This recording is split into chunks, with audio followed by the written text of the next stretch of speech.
Hi, the Republican convention is open. The gavel has come down.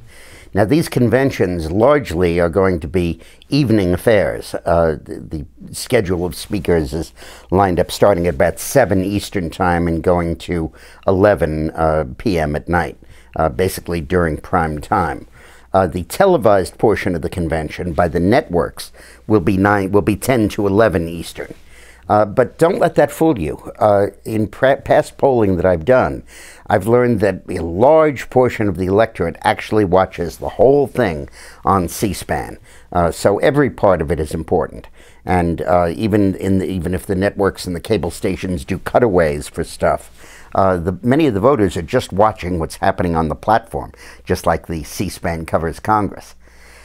What the Republicans have to do with this convention, now that they've dodged Hurricane Isaac, is we have got to show Mitt Romney as a man, as a father, as a businessman, as a job creator, as a compassionate, caring person. In other words, we have to describe Mitt Romney as he really is and wipe away, by implication, all of the grime that Obama's put there about his taxes and Bain Capital and his dog on the roof of his car and all kinds of garbage like that, and instead really focus on the essence of who he is.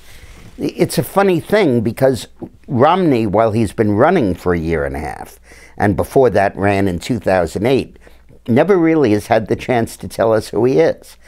Because as soon as he began his candidacy this time, he was immediately plunged into a maelstrom of competing Republican candidates. And first he had to fend off Bachmann, and then he had to fend off Perry, and then Kaine, and then Gingrich, and then Santorum, and Ron Paul was there throughout, and he never really had a chance to explain in detail who Mitt Romney was. And then no sooner did he get the nomination than he entered the spring with Obama with an onslaught of negatives against him.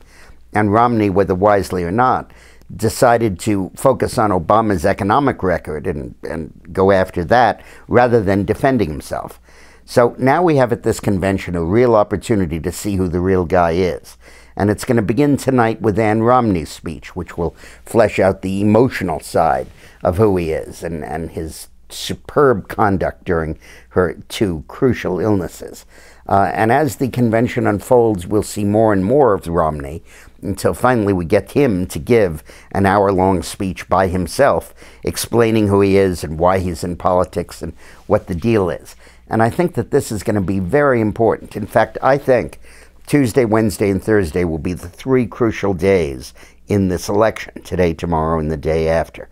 Because those days, I believe, will wipe away the Obama negatives and let the underlying economic issue rise to the fore and give Romney a lead that I think he will never relinquish. I think he's going to get a bounce from this convention that will last him through Election Day. That's based on 2 things. First of all, I did a poll Thursday before the convention opened. You may have heard me talk about it on Hannity last night. 500 likely voters, and I found Romney ahead by 7 points. And another pollster, a top Republican pollster, just emailed me that he did 1,000 likely voters on Friday night, and he found Romney ahead by 5 points. These are very different from the conventional polling that you read about in the papers. And here's why. Every pollster adjusts the statistics in his sample based on what the turnout is going to be. And just because fewer of one group answer the phone than of another group, he'll weight one down and weight the other up so that he'll have an accurate reflection of what the turnout will be. The problem is that they are all using the 2008 model of turnout, which had a huge black vote, a huge Latino vote, a huge young people vote, very distorting of the process. And this year, the data indicates that they'll return kind of to normal levels. And these pollsters are artificially adjusting and weighting their results to create the most optimistic possible scenario for Obama. And whether they're doing this deliberately or not, I don't know, but it is producing inaccurate polling data. But the real data shows Romney comfortably ahead and expanding his lead, and I believe this convention is going to expand it still further. I think the Democrats will reply with a very negative convention, and conventions are not good instruments for negative campaigning. But we'll talk more about that as the convention unfolds.